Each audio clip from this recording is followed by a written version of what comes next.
Salut à tous, on se retrouve pour l'épisode 2222 du Zap Image. On commence aujourd'hui en ce mercredi 22 mars avec quelques anniversaires et tout d'abord c'est le président de Lyon, Jean-Michel Aulas, il fête aujourd'hui ses 74 ans, bon anniversaire à lui. Et également l'ex-sélectionneur de l'équipe de France, Michel Hidalgo, qui aurait fêté aujourd'hui ses 90 ans, donc il nous a quitté le 26 mars 2020.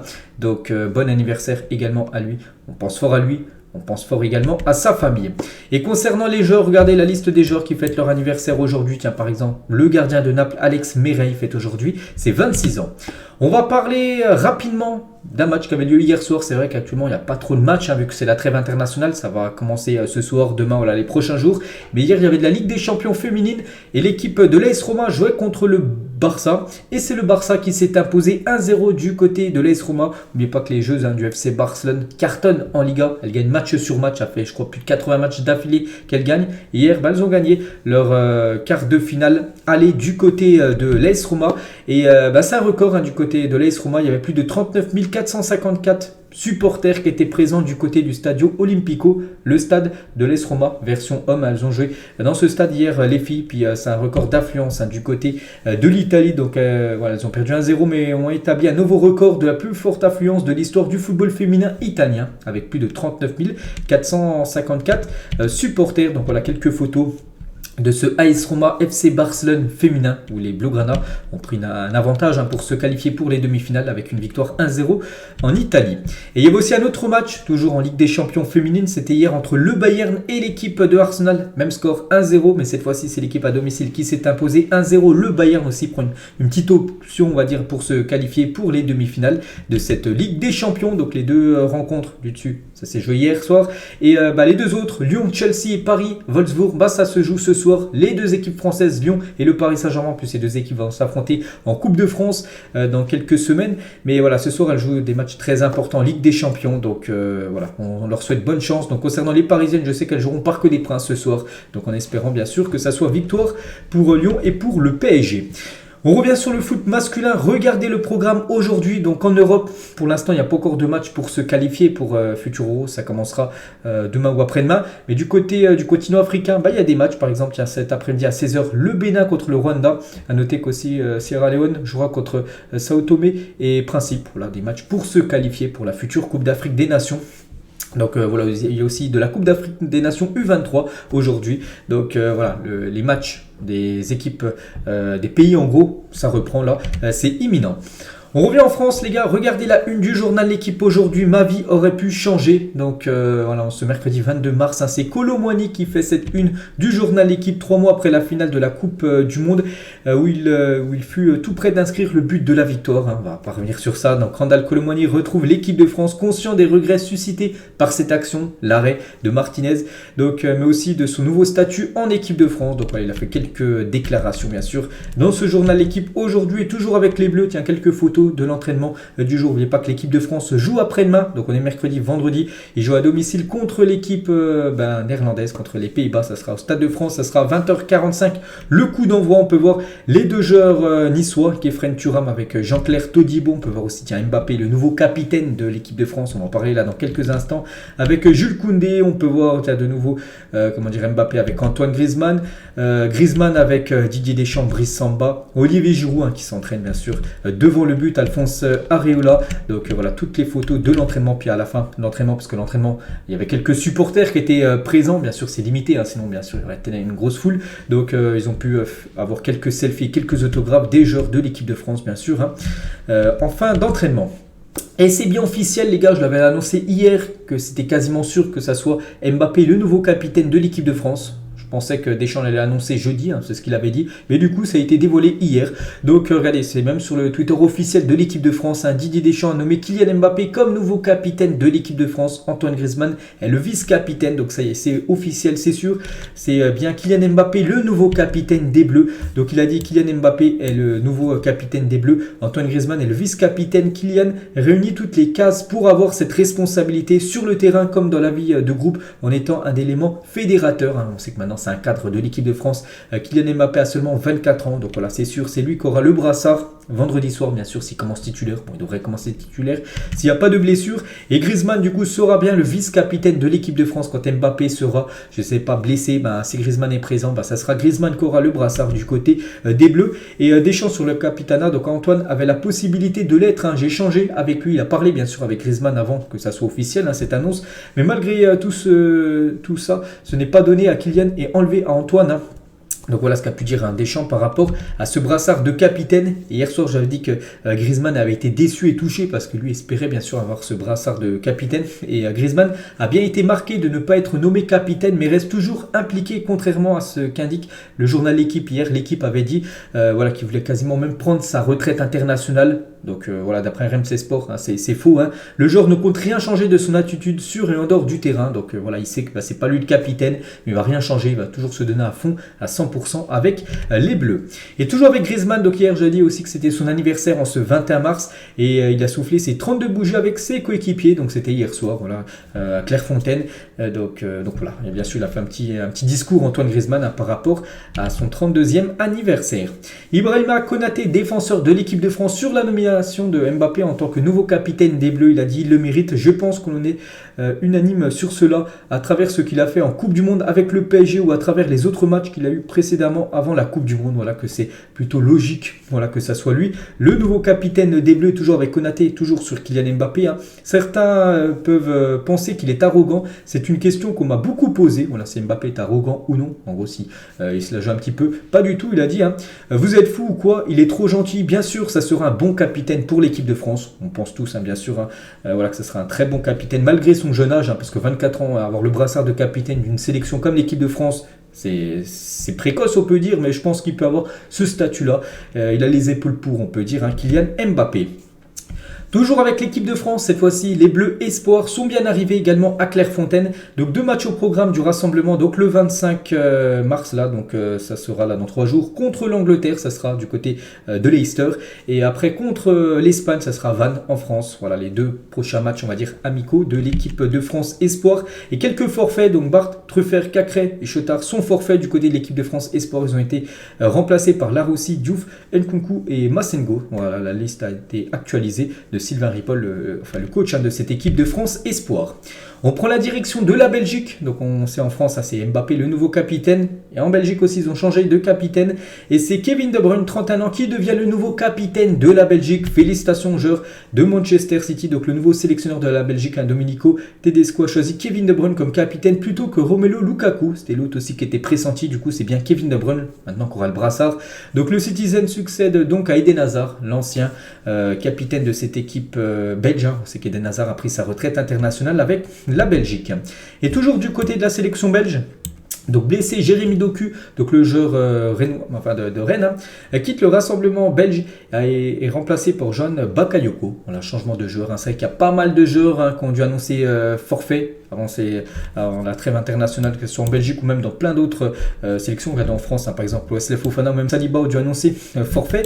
Donc du côté de la Côte d'Ivoire, c'est Jonathan Bamba qui avait choisi la Côte d'Ivoire, a finalement déclaré forfait sur blessure pour sa première sélection avec les éléphants. C'est que c'était la première fois qu'il était convoqué et du coup il ne pourra pas jouer parce qu'il est blessé, Jonathan Bamba.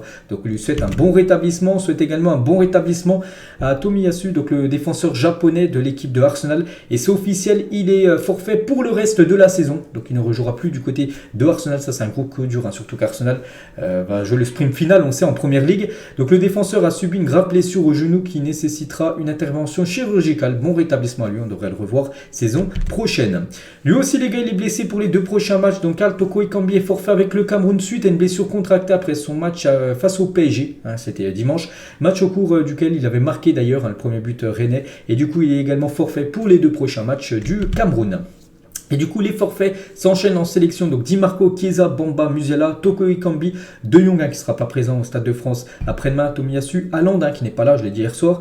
Il ne sera pas là contre l'Espagne. Voilà, c'est quand même le prochain match de la Norvège. Donc, Fofana, Saliba, Balogun, Rashford, Pepe ou même Marquinhos. Voilà, tous ces joueurs ils étaient convoqués normalement avec leur sélection. Ils n'ont pas pu être présents parce qu'ils sont tous blessés. On leur souhaite bien sûr à tous un bon rétablissement. Du côté, on prend la direction du continent sud-américain. On va prendre la direction de l'Argentine, bien sûr. sûr. Et l'entraînement de Léo Messi, de Angel Di Maria, les joueurs argentins, regardez avec en fond les gars, ils ont changé bien sûr. Hein. Voilà, les murs et tout, ils ont mis à l'effigie, voilà, par exemple de Lionel Messi avec le trophée de la Coupe du Monde. Donc voilà quelques photos de l'entraînement du jour, hein, du côté de l'Albi Céleste avant d'affronter, ça sera demain le Panama. Voilà, en Argentine, ce sera le premier match en plus de l'Argentine à domicile depuis cette victoire remportée le 18 décembre dernier. Donc voilà, bien sûr, beaucoup de sourires, beaucoup de joie hein, du côté de la sélection argentine, bien sûr, avec ce titre de champion du monde. On revient en Europe, on va prendre la direction de la Suède. Donc Zlatan Ibrahimovic, vous savez, il a 41 ans, il a de nouveau été appelé, incroyable Zlatan. Donc voilà, là, enfin l'entraînement du jour, hein, avant de préparer ses 2 prochains matchs. Et Zlatan espère disputer l'Euro 2024 à 42 ans. Donc l'Euro l'année prochaine en Allemagne. Donc Zlatan aura 42 ans vu qu'il a 41 ans cette année. Et il espère rejouer à cette compétition. Il a dit à mon âge, on ne peut pas penser avenir, mais on pense présent. Même si je suis le passé, le présent et l'avenir, si je me sens bien et que que je suis choisi par le sélectionneur, je l'aiderai lui, l'équipe et le pays. Donc en gros, il dit que oui, bien sûr, il aimerait être présent s'il n'y a pas de blessure, hein, s'il n'y a pas de pépin physique pour lui. Il aimerait être dans le groupe, bien sûr, s'il le mérite. Hein, voilà, parce qu'il faut le mériter aussi d'être dans le groupe de la Suède hein, pour l'Euro l'année prochaine. Et toujours avec Zlatan, hein, questionné sur les violations des droits de l'homme au Qatar, Zlatan Ibrahimovic, il a dit: ma famille et moi étions à la Coupe du Monde au Qatar. L'organisation, l'expérience, les matchs, les supporters, la nourriture, le voyage et la Coupe du Monde, 10 sur 10. Vous voulez entendre quoi d'autre? En gros, il dit qu'il y avait beaucoup de préjugés avant cette Coupe du Monde. Il a dit que lui, il était présent avec sa famille. Bon, la Suède n'a pas joué, mais il était présent, il a regardé des matchs, tout ça en loge. Il a dit que tout était bien, vraiment 10 sur 10. Il aurait noté, bien sûr, l'organisation de cette Coupe du Monde. On va parler de la sélection marocaine qui a fait une magnifique Coupe du Monde, on le sait, hein, bien sûr, le Maroc a atteint quand même la demi-finale. Donc le Maroc qui jouera, ça sera le 25, donc dans 3 jours, contre le Brésil à Tanger, ce sera un match amical. Et l'équipe nationale marocaine a visité la prison locale de Salé, proche de Rabat, réputée comme étant l'une des plus dangereuses du pays. Les prisonniers locaux y ont créé des portraits impressionnants des joueurs de l'équipe nationale, véritable modèle de réussite au Maroc. Voilà, petite info concernant bien sûr cette sélection marocaine qui fait pas mal de visites actuellement. Donc là, ils ont visité aujourd'hui une prison. Bien sûr, ils préparent aussi leur match contre le Brésil. On va parler de Sadio Mané, donc est de retour dans la tanière depuis son absence forcée à la Coupe du Monde. C'est vrai qu'il n'avait pas joué la Coupe du Monde, on le sait, Sadio Mané. Et il était bien présent. Enfin, il est bien présent là du côté du Sénégal pour préparer les deux prochains matchs, bien sûr, du Sénégal. Voilà, les matchs là qui auront lieu là dans quelques jours. Hein. La même chose, les gars, pour Mohamed Salah avec sa famille en Égypte. Aussi, Salah va jouer avec l'Égypte. Donc, il a retrouvé, bien sûr, sa famille, sa maman et son papa. Voilà, une petite photo de famille, hein. La famille Salah. On revient en France, on va parler de Hervé Renard. Hervé Renard choisi pour prendre la tête de l'équipe de France féminine, même si pour l'instant, c'est pas encore officiel. Ça devrait être lui, le nouveau sélectionneur des Bleus féminin, n'a toujours pas été libéré par l'Arabie Saoudite. L'Arabie Saoudite joue 2 matchs là. Voilà, donc le 24, donc après-demain et après le 28, je crois. Et voilà, Hervé Renard, pour l'instant, c'est toujours le coach de la sélection d'Arabie Saoudite. Pour l'instant, c'est toujours pas officiellement le coach de l'équipe de France féminine, même si ça devrait l'être dans quelques jours. On va parler du Paris Saint-Germain, parce que là on a parlé que des pays hein, juste avant, hein, vous avez vu que les nations, vu qu'actuellement c'est la trêve internationale, mais on va revenir bien sûr sur les clubs, hein, et on va parler du PSG, une info incroyable qu'on a pris de la part de RMC aujourd'hui. Donc l'année dernière, les joueurs du PSG avaient prévu une soirée à Madrid après le 8e de finale retour de Ligue des Champions face au Real Madrid. Malgré l'élimination, certains joueurs voulaient quand même rester et faire cette soirée. Il a fallu que Nasser, le président du PSG, intervienne en personne pour les ramener à la maison, à la raison plutôt, et les obliger à monter dans l'avion. Donc complètement fou hein, cette info, c'est RMC Sport hein, qui envoie cette info, bon elle date d'il y a plus d'un an, mais voilà, l'année dernière, souvenez-vous, le PSG avait gagné 1-0 le match aller, le match retour, ils jouaient à Madrid, ils avaient pris, souvenez-vous, une remontada, pourtant ils menaient 1-0 dans le match, ils ont perdu le match 3-1, triplé de Benzema, et en gros à la fin du match, ils avaient prévu bien avant, hein, bien sûr ce match retour, de faire une soirée à Madrid, et du coup, malgré l'élimination, certains joueurs voulaient quand même rester, hein, faire cette soirée, alors qu'ils venaient de se faire éliminer contre le Real Madrid quelques heures avant, donc c'est quand même Nasser qui a dû intervenir et quasiment les obliger à monter dans l'avion pour retourner en France. Donc voilà, bon, c'est incroyable les gars, il n'y a que le PSG où on entend des infos comme ça, totalement fou. Toujours avec le Paris Saint-Germain, donc Buffon, ancien gardien du Paris Saint-Germain. Donc il a dit: mon expérience à Paris a été la meilleure de ma vie. Mon départ a probablement été la plus grosse erreur de ma carrière. Pourquoi? Parce qu'ils, en parlant du PSG, m'ont dit, donc DJ, nous sommes très heureux, mais tu ne seras pas titulaire en Ligue des Champions la saison prochaine. Areola jouera. Je l'ai vécu comme une injustice, c'était une question de respect. Comment est-ce qu'on peut vous dire en mars que vous ne jouerez pas l'année prochaine? Parce que voilà, bon après il a été décevant quand même, Buffon. Je me souviens de son énorme boulette lors du match contre Manchester United, lors du match retour. C'est en grande partie à cause de lui que le PSG a été éliminé. Il ne faut pas oublier qu'il n'avait pas été bon, bien sûr, Buffon. Et toujours avec lui, le niveau de football que j'ai vu au PSG, je ne le reverrai jamais de ma vie. Le sentiment de jouer la Ligue des Champions, de se dire qu'on va la gagner cette année parce qu'on est plus fort que les autres. Je le dis à ma femme, à mon agent, nous avons tout gâché. Et voilà. Donc voilà. Tiens, par exemple, c'est sa boulette là, lors du match contre Manchester United, où United était venu s'imposer 3-1 au Parc des Princes, alors que le PSG au match aller s'est imposé 2-0 au Trafford. Là aussi, ça a été bien sûr un échec total de la part du PSG en Ligue des Champions. Toujours avec le Paris Saint-Germain, Philippe Lahm, ancien défenseur de l'Allemagne ou même du Bayern Munich. Donc sur le PSG, il a dit cette équipe au prix exorbitant ressemble à un grand magasin de luxe. Voilà ce qu'il a pu dire. Il a également parlé de Marco Verratti. Donc Philippe Lahm sur Verratti. Donc Verratti est un bon footballeur sûr avec le ballon et précis dans les tacles, l'un des meilleurs joueurs de la sélection italienne, mais sous le maillot du PSG, il présume de ses forces et n'a pas assimilé le rôle de milieu défensif que donne de la stabilité à son équipe. Il n'a pas de lien avec ses coéquipiers. Donc voilà ce que dit Philippe Lahm. Il envoie un énorme pic quand même sur Marco Verratti. Toujours du côté du Paris Saint-Germain, encore un blessé. On sait qu'actuellement, il n'y a pas de match heureusement du côté du PSG parce qu'il y a beaucoup de blessés, surtout en défense. Lors du dernier match, Marquinhos n'était pas là, Kimpembe, Ramos, il y en a plein qui ne sont pas là, Kimi aussi qui n'était pas là, et maintenant El Shaddouï Bichabou est à son tour blessé, donc il souffre d'un choc au mollet survenu contre Rennes. Donc normalement il devait jouer avec l'équipe de France U18 et il ne sera pas de la partie, le jeune parisien. Toujours avec le PSG, on va parler cette fois-ci de Léo Messi ne poursuivra pas sa carrière en Arabie Saoudite en cas de départ du PSG. L'Argentin a écarté cette option. Voilà, donc s'il venait bien sûr à quitter le Paris Saint-Germain, ce serait seulement pour rester en Europe. On pense bien sûr une équipe, le Barça, mais ce ne serait pas pour aller en MLS ni en Arabie Saoudite. Voilà, donc il aimerait rester au moins une année de plus en Europe. Donc l'Argentin veut retourner à Barcelone, ça on le sait. Et le Barça prépare un plan pour convaincre Lionel Messi de retourner chez lui là où tout a commencé, bien sûr. Donc après, à voir si ça va se faire ou non. Parce que du côté du Barça, il y a le problème du fair play financier, les masses salariales qui est énorme du côté du Barça. Donc c'est pour ça que pour l'instant, c'est compliqué le retour de Léo Messi. Mais bien sûr, ça peut se faire, bien sûr. Rien n'est impossible.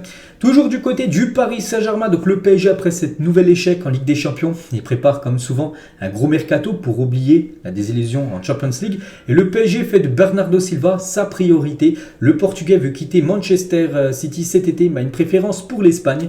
Donc voilà, tout est dit les gars. C'est que Bernardo Silva, on le voit quand même quitter cette équipe de City. Mais lui, serait pas trop chaud pour aller du côté du PSG. Malgré que le PSG est intéressé, il serait plutôt chaud pour aller en Espagne. Et on sait une équipe, c'est le Barça, qui était énormément intéressé l'été dernier. Après, je te dis, le Barça, les gars, ils peuvent pas faire revenir tout le monde à Messi, ils peuvent pas faire venir Bernardo Silva. Donc il y aura des choix. Donc voilà, actuellement, la situation concernant le joueur portugais. Toujours avec le PSG, et ce joueur aussi est ciblé, on annonce en plus, on en parle comme depuis quelques semaines. Donc c'est Victor Osimhen et Luis Campos va rencontrer les agents de Victor Osimhen durant cette trêve internationale. Donc Naples sera très gourmand et réclame 150 millions d'euros pour son buteur acheté 80 millions d'euros en 2020. N'oubliez pas que c'était Lille qui l'avait vendu 80 millions d'euros. Et Naples pourrait le vendre le double, quasiment le double, 150 millions. Donc Manchester United et Chelsea sont également intéressés. Donc moi je validerais totalement les gars de voir Victor Osimhen du côté du PSG. Imaginez un duo Mbappé-Osimhen pour l'attaque du PSG la saison prochaine. Vous aimeriez bien sûr. Après le joueur déjà une préférence c'est de jouer en première ligue. Le PSG ça joue pas en première ligue. Après c'est aussi le problème du fair play financier aussi du côté du PSG avec les trois grosses masses salariales en attaque. Il faudrait absolument qu'un des trois partent. Donc on pense à Messi bien sûr. Après ça peut être jouable et surtout le PSG a besoin d'un grand numéro 9. Actuellement au PSG il n'y a pas de numéro 9 parce que Mbappé, Messi, Neymar c'est pas des numéros 9. Hugo Ekitike il n'a pas le niveau pour jouer au PSG. Il faut un 9 pour aller loin en Ligue des Champions. Et c'est bien sûr ce joueur serait la recrue idéale. Donc à voir les gars, à voir. Je pense que ça peut le faire. On verra bien sûr, et bien évidemment s'il vient signer du côté du PSG, il pourrait voir son salaire quasiment multiplié par 4 voire par 5. Toujours avec le Paris Saint-Germain, Jérôme Roten dans son émission Roten s'enflamme hier. Donc il veut voir José Mourinho entraîner le PSG si Galtier s'en va. Il a dit il ne faut pas aller chercher plus loin que José Mourinho. Il n'hésitera pas à mettre les joueurs devant leurs responsabilités et surtout c'est un grand passionné. Moi il me fait grimper au rideau ce mec là. Voilà Roten, ce qu'il dit du côté du PSG, l'entraîneur qu'il faut à Paris pour toutes ces stars, voilà, pour gérer l'équipe, c'est lui, José Mourinho. Après voilà, Mourinho est actuellement sous contrat, on le sait, du côté de l'AS Roma. Donc Roten aimerait l'avoir à Paris, mais Mourinho, les gars, d'après un journaliste, le prochain entraîneur du Real Madrid sera José Mourinho, selon UR Fano, donc qui est un journaliste tout simplement. Donc le tacticien portugais pourrait faire son retour dans la capitale espagnole dès le mois prochain. Parce que ce journaliste espagnol, il a dit le prochain manager du Real Madrid sera José Mourinho. Et vous l'avez vu ici en premier, célébré quand ils l'annonceront en juin. Donc voilà, pour ce journaliste espagnol, plutôt Mourinho au lieu d'aller à Paris, il irait plutôt au Real Madrid l'été prochain. Parce que vous savez que du côté du Real, c'est Carlo Ancelotti. Ancelotti devrait, c'est quasiment sûr, quitter l'équipe du Real en fin de saison pour aller du côté de la sélection brésilienne. Ederson, brésilien, il a dit, j'ai parlé à Casemiro, Vini, Militao. Il y a une grande possibilité pour qu'Ancelotti devienne notre sélectionneur, donc du Brésil. On m'a dit qu'il est exceptionnel, que tout le monde l'aimait, que c'était un gagnant. Voilà, ce qui veut dire tout simplement qu'il y a de fortes chances qu'il aille au Brésil. Du coup, pour trouver son remplaçant, ça pourrait peut-être être José Mourinho. Ou peut-être Zidane, bien sûr, parce que Zidane est déjà venu entraîner 2 fois le Real Madrid. Comme on dit, jamais 203. Et ça peut être une option aussi du côté du Real. Et une petite photo de monsieur et madame Zidane. Voilà, une petite photo de Zizou. Toujours, on va dire, en vacances, entre guillemets, Zidane. Il n'a toujours pris aucune équipe pour l'instant. On ne sait pas ce qu'il attend, Zidane. On a hâte de le revoir sur un banc. Et toujours avec lui quand une boulangère croise Zidane sur son lieu de travail. Donc actuellement en vacances, mais voilà, il doit revenir, on a hâte de voir son retour. Toujours avec les coachs, hier soir je vous avais dit que Sampoli, le coach de Séville, c'est officiel. Il s'est fait licencier et du coup voilà, on connaît son successeur et c'est officiel. José Luis Mendilibar, donc un entraîneur espagnol de 62 ans, devient le nouveau coach de Séville. Voilà, c'est officiel, c'est signé. Donc Séville actuellement 14e de Liga, mais toujours qualifié en Europa League. Ils sont en quart de finale, ils joueront contre Manchester United. On va parler d'un autre coach, Will Steele. Il a dit, je pense que si vous demandez à n'importe quel enfant ce qu'il aimerait faire, il vous répondra qu'il aimerait être un footballeur ou un manager, en gros un entraîneur de première ligue. Et je ne suis pas différent. Donc lui, voilà, son rêve c'était soit d'être footballeur, bon je crois pas qu'il a été footballeur, enfin pas footballeur au niveau, et ou manager de première ligue. Donc actuellement il est manager d'une équipe de Ligue 1, mais son rêve, bien sûr il le dit, voilà, ce serait d'entraîner une équipe de première ligue.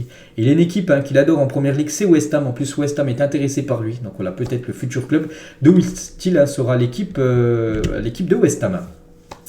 Toujours du côté de l'Angleterre, une autre équipe anglaise, cette fois-ci Manchester United, et le Qatar s'apprête à formuler une nouvelle offre à la direction de Manchester United d'un montant proche de 5,5 milliards d'euros pour acheter tout simplement l'équipe des Red Devils. Vous savez que la famille Glazer, les deux frères, les deux jumeaux, mettent en vente à Manchester United. Bon, ça fait déjà quelques mois. Puis bon, ils ont quelques offres et le Qatar est pour l'instant quasiment la meilleure offre. Il devrait faire une offre de quasiment 5,5 milliards d'euros pour acheter l'équipe de Manchester United. Infantino, donc toute solidarité est avec Vini et tous les joueurs qui subissent des injures racistes. La FIFA met à disposition des joueurs une surveillance des réseaux sociaux pour limiter les insultes. Concernant le terrain, les arbitres ont l'obligation d'arrêter les matchs. Voilà, quand il y a des problèmes racistes, on va dire, lors des rencontres. Donc les arbitres, ont l'obligation d'arrêter le match, de renvoyer tout le monde au vestiaire. Soit la personne ou les personnes qu'on dit, ces injures quittent le stade, soit bannies du stade, ou soit le match ne reprend pas. Donc voilà, une nouvelle règle, et ça bien sûr, c'est une très bonne nouvelle. Toujours avec un débordement qu'il y a eu, c'était il y a quelques jours, je me souviens, j'en avais parlé, c'était lors d'un match de Coupe d'Europe, et le supporter du PSV qui a frappé Dmitrovic, banni du Philips Stadium pendant 40 ans. Et donc il était rentré, c'était lors d'un match PSV Séville, donc Séville c'était qualifié, c'était un match d'Europa League, je crois que c'était en 16e de finale, et du coup il était rentré sur le terrain pour frapper le gardien de Séville, donc il est banni de stade pendant 40 ans, il ne pourra plus aller regarder des rencontres du PSV, ce supporter du PSV Eindhoven.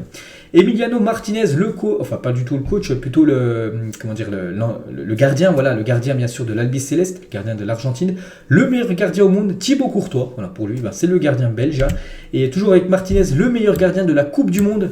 Donc il y a quelques mois, c'est Yacine Bounou, le gardien de la sélection marocaine. Et toujours avec les gardiens, donc un journaliste a posé une question avec Iker Casillas, Ter Stegen ou Courtois, donc soit le gardien du Real, soit le gardien du Barça. Donc il a dit Ter Stegen, pourtant le gardien du Barça, alors que lui c'est une légende du côté du Real.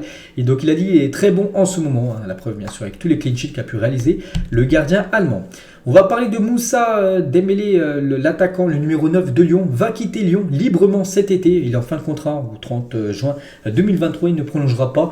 Donc le joueur plaît à des écuries en Première Ligue, Bundesliga et Serie A. Donc on ne connaît pas encore exactement le club où il signera. Mais une chose qui est sûre, c'est qu'il quittera l'équipe de Lyon en fin de saison. Toujours avec les attaquants, on va parler d'Harry Kane. sera la saison prochaine dans la dernière année de son contrat. N'oubliez pas qu'il est en fin de contrat en juin 2024 à Harry Kane. Donc Tottenham, qui ne l'a toujours pas prolongé, réclame plus de 100 millions de livres, ce qui fait à peu près 114 millions d'euros pour le libérer d'une année de la fin de son contrat. Donc à voir s'il y a des équipes qui seront intéressées. Bon, il ne lui restera plus qu'un an de contrat. Je trouve quand même que c'est cher, plus de 114 millions d'euros, alors que le joueur est en fin de contrat dans 12 mois. Donc on verra ce sera quoi le futur de Harry Kane. Et je pense que vraiment s'il veut gagner des trophées, je pense que le mieux pour lui, c'est de quitter l'équipe des Spurs. Gundogan plaît à Xavi, mais donc son âge et le fair play financier compliquent sa signature. Son arrivée dépendrait d'une grande baisse de salaire de la part du Citizen. Actuellement, c'est un joueur de City fin de contrat en fin de saison. Et il plaît énormément à Xavi, mais le problème, j'ai dit, c'est son âge déjà qui est un petit peu âgé. Et surtout son salaire, parce qu'il touche un énorme salaire du côté de City. S'il veut toucher le même salaire qu'il touche à City du côté du Barça, ça ne sera pas possible. Du côté du club blaugrana, il faudra absolument qu'il descende son salaire, peut-être par 2, par 3, pour qu'il rejoigne l'équipe espagnole. On va parler d'Axel Disasi. Des discussions ont lieu entre Disasi et Manchester United pour un transfert. Donc Monaco est prêt à céder le joueur pour un montant de 50 millions d'euros. Donc Disasi pourrait débarquer du côté de la Première Ligue. Le Bayern Munich n'a pas l'intention de prêter le jeune Matistel qui a convoqué avec l'équipe de France, je crois U19, le jeune joueur français de l'équipe du Bayern. Donc le club compte sur lui et compte en faire un élément clé pour l'avenir. C'est vrai que le Bayern aurait pu le prêter sans option d'achat pour qu'il prenne du temps de jeu. Pas du tout. Du côté du Bayern, il compte encore le conserver parce que en gros c'est quasiment le numéro 9 des années futures du côté du club bavarois. N'oubliez pas qu'il est français, je l'ai dit, ce jeune Matistel. On va parler de Gavi. Donc l'appel de Barcelone pour enregistrer Gavi a été rejeté par le tribunal, et ce qui signifie qu'il reviendra à un contrat de jeunesse et perdra son maillot numéro 6, parce qu'actuellement vous savez qu'il a le numéro 6 dans le dos. Donc du coup il ne portera plus le numéro 6, il devra porter l'ancien numéro qu'il portait, je crois que c'était le numéro 30. Donc le contrat des jeunes comprend également une clause qui lui permet de partir libre l'été qui arrive là. Le Barça fera encore appel bien sûr de cette décision, que son contrat n'a pas été enregistré auprès de la Liga.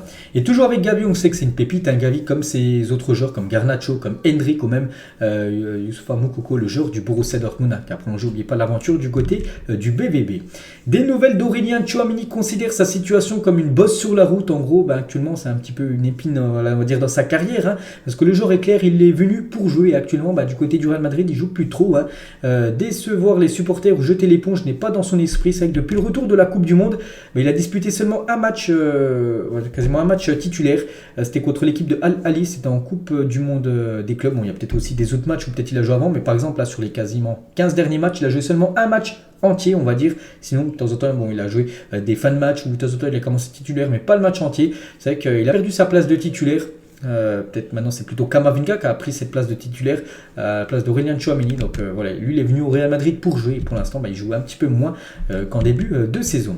Bon, lui il joue plus du tout. Du côté du Real Madrid, c'est Eden Hazard, et 11 classicos après son arrivée au Real Madrid en 2019. Eden Hazard n'a toujours pas disputé la moindre seconde, même face au Barça. Il n'a jamais joué lors d'un classico. Pourtant il y a eu comme 11 classicos Real-Barça depuis son arrivée en 2019. Il n'a jamais joué la moindre minute. Eden Hazard, incroyable. Toujours avec le Real Madrid, ces trois légendes, Luis Figo, Ronaldo et Roberto Carlos, lors de l'époque galactique, on peut dire, du côté du Real Madrid. Officiel, Teddy Boulendi a prolongé son contrat avec l'OGC Nice jusqu'en 2025. Une petite prolongation de contrat du côté de la Côte d'Azur. On va parler de Elmas, donc c'est un joueur turc, à propos d'Alexis Sanchez, donc c'est un jeune joueur de l'OM qui doit être dans le centre de formation de l'OM. Il a dit quand il a été transféré ici à Marseille, donc l'été dernier, j'étais très ému de savoir que j'allais jouer avec lui. Il m'a dit que je ressemblais beaucoup à Karim Benzema. On s'appelle mutuellement Benzema sur le terrain ou en dehors. Voilà, donc il était très content de l'arrivée d'Alexis Sanchez, ce jeune Elmas, ce joueur turc du côté de l'OM, et toujours avec l'OM est la meilleure équipe de Ligue 1 à l'extérieur avec 35 points pris en 14 matchs. Les 8 dernières rencontres de l'OM, on peut voir, c'est que des victoires du côté de Reims, où ça a été compliqué de gagner vu qu'il restait sur 19 matchs en perte, à Rennes, à Toulouse, Clermont, Nantes, Troyes, Montpellier et Monaco. À chaque fois ces victoires de l'OM. Incroyable cette série, 8 victoires d'affilée de l'équipe marseillaise. Stéphane Lannoy, donc responsable des arbitres professionnels en France, à propos de Stéphanie Frappart, beaucoup critiqué par rapport à son niveau d'arbitrage. Donc il a dit, donc c'est quelqu'un qui bosse et qui mérite sa place au plus haut niveau. Jamais la FIFA ne l'aurait qualifié pour arbitrer la Coupe du Monde si elle n'avait pas le niveau. C'est qu'elle a arbitré quelques matchs de Coupe du Monde. L'arbitre française Stéphanie Frappart. Un nouveau suspect lié à l'affaire Paul Pogba aurait été mis en examen et placé en détention provisoire ce dimanche. Donc là, c'était dimanche, il y a 3 jours. Vous savez, l'affaire Paul Pogba, c'est qu'on en parle un peu moins. Tant mieux, hein, parce qu'on a beaucoup parlé il y a quelques mois. C'était avant la Coupe du Monde avec les frères Paul Pogba, tout ça, qu'ils auraient été extorqués d'argent, tout ça. Et du coup, un nouveau suspect a été en gros jugé, mis en examen et même placé en détention. Donc il est en prison. Amin Adli de Leverkusen a été sanctionné pour avoir plongé à 2 reprises au cours du même match, mais les deux ont été renversés par la VAR et donnés comme penalty. Donc j'en ai parlé, hein, c'était lundi, que 2 fois, soi-disant, il avait simulé, 2 fois, l'arbitre était parti lui mettre un carton jaune dans la surface, et 2 fois, l'arbitre, du coup il y a la VAR qui a dit à l'arbitre non, il n'a pas simulé, il y a vraiment faute, et ça a été les 2 pénalty obtenus, les 2 buts inscrits par le Bayer Leverkusen pour battre une équipe du Bayern Munich. Donc incroyable, Amin Adli. Le Trésor public espagnol n'a vu aucune preuve que Negreira a influencé les résultats en faveur du FC Barcelone. Vous savez que l'affaire Negreira qui touche actuellement le Barça, que voilà, le Barça aurait payé, hein, d'après ce qui se dit, Negreira, le bras droit, on va dire, de l'arbitrage pendant plus de 15 ans. Et en gros, le Trésor public n'a jamais vu, il n'y a eu aucun, ils n'ont pas vu de chiffres en gros, on peut dire, hein, sur le compte bancaire de Negreira, voilà, des versements du Barça. En gros, le Barça pour l'instant aurait, il y a moyen qu'en gros il soit plus suspecté par rapport à ça. Donc voilà. Petite info concernant tout ça. Le trophée des champions 2023 devra avoir lieu en Thaïlande. Trophée des champions, le vainqueur de la Ligue 1 contre le vainqueur de la Coupe de France. Donc la saison dernière, c'était en début de saison, ça a été Nantes contre le PSG. Le PSG s'était imposé. Et en 2023, donc là, dans quelques semaines, les gars, ça devrait être en Thaïlande. Hein, cette rencontre qui s'était jouée, je crois, en Israël. Tiens, c'est à Tel Aviv. C'était l'année dernière, en 2022. Qui sont ces chaussures, ces jambes, voilà, ces mollets, tout simplement des gros mollets. On peut voir, voilà, déjà un gros indice, hein, c'est un joueur anglais. Donc, bon, je pense que la plupart ont trouvé. En plus, on peut voir que les chaussettes sont plutôt basses. Hein, c'est un joueur, bien sûr, qui joue toujours avec chaussettes basses. C'est bien sûr Jack Grealish, hein, avec voilà, sur ces jambes-là. Et on finit, les gars, cet épisode aujourd'hui avec une petite question de football. Enfin, plusieurs questions. Quel club préférez-vous parmi ces rivaux historiques? Donc, je vais vous donner à chaque fois, bien sûr, mon point de vue, les gars. Donc, Real Barça, donc voilà, je suis neutre. Les gars, j'ai 2 chaînes, hein, sur bien sûr, vous savez que j'ai Bisbis Barça, Bisbis Real. Donc voilà. Bon, après, c'est vrai que vous allez me dire, je vais faire un choix. C'est vrai que malgré que j'ai le maillot du Real, j'ai une préférence pour le Barça. Après, voilà, j'ai plein de maillots. Voilà, moi, je m'en fiche. Vous pouvez me dire Footix, il n'y a pas de souci. Manchester United, Manchester City, j'ai une préférence pour Manchester United. Ou même PSG, bien sûr, PSG. Celtic Rangers, bon là, je m'en fiche un peu. Je vais dire, bon, le Celtic, tiens. Arsenal Tottenham, bon, entre les deux, je préfère Arsenal. Liverpool Everton, bon, je préfère Liverpool. AC Milan Inter, AC Milan et Galatasaray Fenerbahçe, je préfère le Galatasaray. Donc voilà, les gars, ce que j'avais à dire aujourd'hui. Donc j'espère que ça vous a plu. On se retrouve ce soir, les gars. Ce soir, deuxième partie, bien sûr, de l'épisode. Et moi, je vous laisse. Bonne journée à vous et à tout à l'heure.